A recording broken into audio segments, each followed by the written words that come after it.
Tonight, the Supreme Court has delivered a historic, unanimous 9-0 ruling, an extraordinary moment that will be remembered for years to come.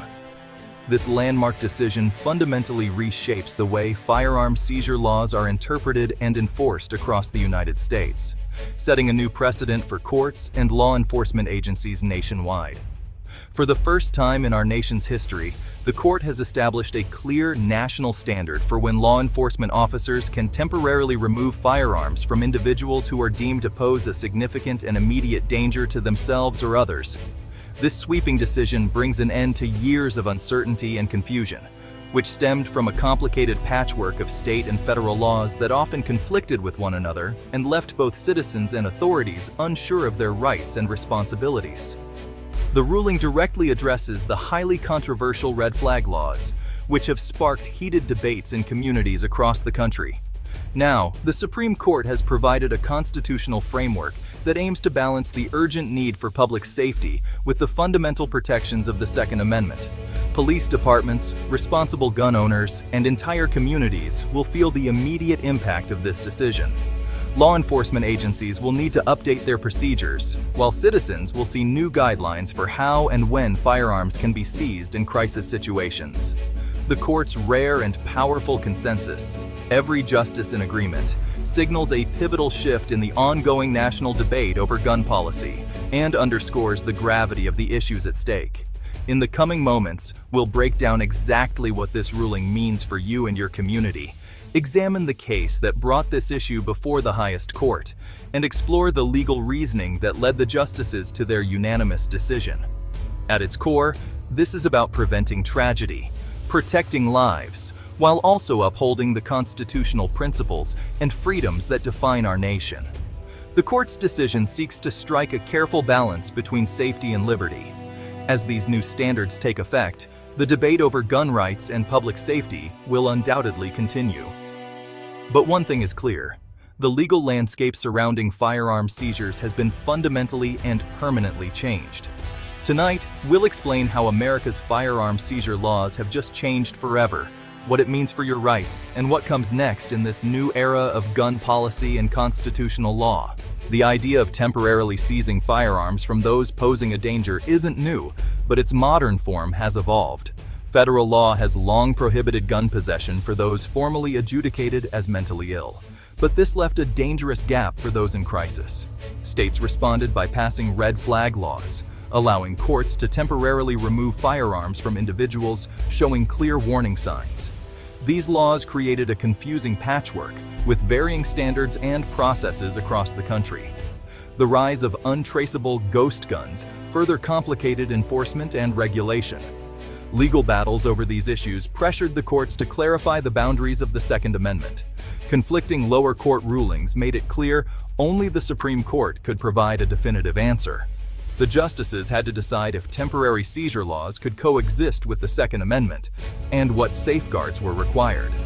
This set the stage for a landmark case. The Supreme Court's decision in United States v. Harding began with a deeply personal crisis, a family's desperate plea for help during a loved one's mental health emergency. This case would soon become a national flashpoint, raising urgent questions about the balance between public safety and constitutional rights.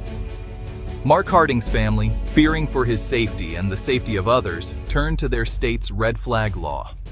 They petitioned the court to temporarily remove his firearms, pointing to clear warning signs and recent troubling behavior. The law was designed to prevent tragedies before they happen, but it also raised concerns about individual freedoms. Harding, however, challenged the seizure in court. He argued that his Second Amendment right to bear arms and his 14th Amendment right to due process had been violated, especially since the court order was issued without him being present to defend himself or present his side of the story. His legal team insisted that taking away someone's property, especially something as fundamental as the right to own firearms, without a fair hearing was a fundamental breach of justice and fairness. They argued that everyone deserves a chance to be heard before such serious action is taken. The lower courts were divided. In one state, a judge ruled the red flag law unconstitutional, saying it failed to provide adequate due process protections. In another, the law was upheld, with the court emphasizing the importance of protecting the public from potential harm. This legal split created confusion and uncertainty across the country. The Supreme Court agreed to hear the case, recognizing the urgent need to resolve these conflicting rulings and establish a clear national precedent. The stakes were high, not just for Harding, but for millions of Americans. At the heart of the case was a critical question. What does the Constitution require when it comes to laws that allow the temporary seizure of firearms from someone in crisis? How should courts balance the need for swift action with the fundamental rights guaranteed by the Constitution? As the justices prepared to hear arguments, the nation watched closely. Advocates for gun rights and gun safety, legal scholars, and everyday citizens all waited anxiously, knowing that the court's decision would help define the line between protecting communities and preserving individual liberty. The outcome of United States versus Harding would have far-reaching consequences, shaping how every state approaches red flag laws and the rights of individuals facing mental health crises. The stage was set for a landmark decision, one with the power to impact lives and laws across the nation for years to come. The Supreme Court unanimously affirmed that well-designed firearm seizure laws are constitutional, if they include strong due process protections. The court set a two-part framework. First, emergency orders require clear and convincing evidence of imminent danger. Second, a full hearing must follow within 72 hours, allowing the owner to defend themselves. Chief Justice Roberts wrote, "Due process is a bulwark against arbitrary government action." The decision creates a national blueprint. Public safety measures are allowed, but not at the expense of fairness. Red flag laws are validated as tools for intervention, but only with strict safeguards. The court's ruling strikes a balance, empowering states to act while protecting constitutional rights. This new standard ensures only those posing a genuine threat are affected. For police, the Supreme Court's ruling brings immediate clarity. Officers must now gather clear and convincing evidence before seeking a seizure order and be ready for a prompt court hearing. Departments will update training and procedures to meet these standards. In states without red flag laws, the decision pressures legislatures to act, providing a constitutional roadmap. Law enforcement gains a crucial tool, but with new responsibilities for swift, fair process. The ruling empowers police to prevent tragedy, while holding them to a high standard of accountability. For gun owners, the ruling brings both reassurance and new realities. Due process rights are strengthened. Firearms can't be seized on vague accusations, and a fair hearing is guaranteed. The court confirms that the Second Amendment allows for temporary seizure in genuine crises, with strong evidence. The debate now shifts to ensuring these laws are applied fairly and justly.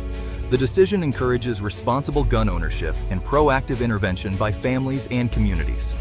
Both sides gain rights are protected, and public safety is prioritized. The challenge ahead is fair, effective implementation. Legal expert Dr. David Cole explains that the Supreme Court's recent decision finds a constitutional middle ground, one that balances individual rights with the need for public safety.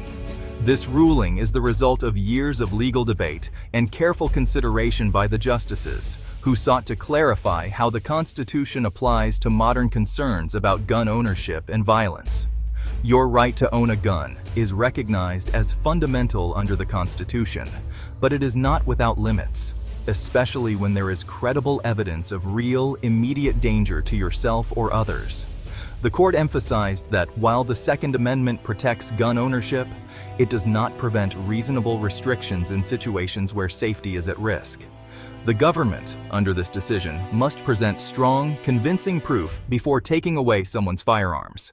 Importantly, you must be given a prompt and fair opportunity to defend yourself in court, ensuring that due process is always respected and that no one's rights are taken lightly. The unanimous nature of the decision highlights that these principles, balancing rights and safety, are seen as core American values, not just partisan talking points. Justices from across the ideological spectrum agreed on the importance of both liberty and responsibility. This ruling protects law-abiding gun owners from arbitrary or unfair seizure of their firearms, while also providing a clear, legal process to intervene when someone is truly at risk of harm. It's a safeguard for both individual rights and community safety. States now have a clear and practical map for crafting or updating their laws to meet these new standards. Legislators can look to the court's guidance to ensure their policies are both effective and constitutional. The court's framework is designed to be durable and adaptable, setting a legal standard that will guide courts and lawmakers for years to come, even as society and technology evolve. The message is clear. Safety and liberty are not mutually exclusive, but can coexist if, and only if, strict legal safeguards are in place. This decision encourages ongoing dialogue and vigilance to protect both values. The new law of the land is clear, balanced, and built to withstand legal challenges. It sets a precedent that will shape future cases and policies across the nation. In drawing this path, the Supreme Court has shown respect for constitutional rights while acknowledging the real and tragic costs of gun violence. The decision marks a significant step forward in America's ongoing effort to balance freedom with responsibility. This ruling has major implications for mental health intervention. Families now have a structured, legal way to act before tragedy strikes. Advocates stress these laws must target dangerous behaviors, not stigmatize mental illness. The decision highlights the need for better mental health care alongside legal tools. True success will be measured by tragedies averted and lives saved, not just firearms seized. The focus is on building safer, more compassionate communities. This Supreme Court decision will directly impact your rights and your community's safety. It provides a unified answer to balancing gun violence prevention with constitutional freedoms. The ruling shapes local laws, police actions, and community conversations. It's a chance for constructive dialogue and responsible action on mental health, gun ownership, and law enforcement. Your voice matters in how these laws are implemented. Engage, learn, and help shape the future of public safety and rights in America. This is a new beginning, not an end. Good night.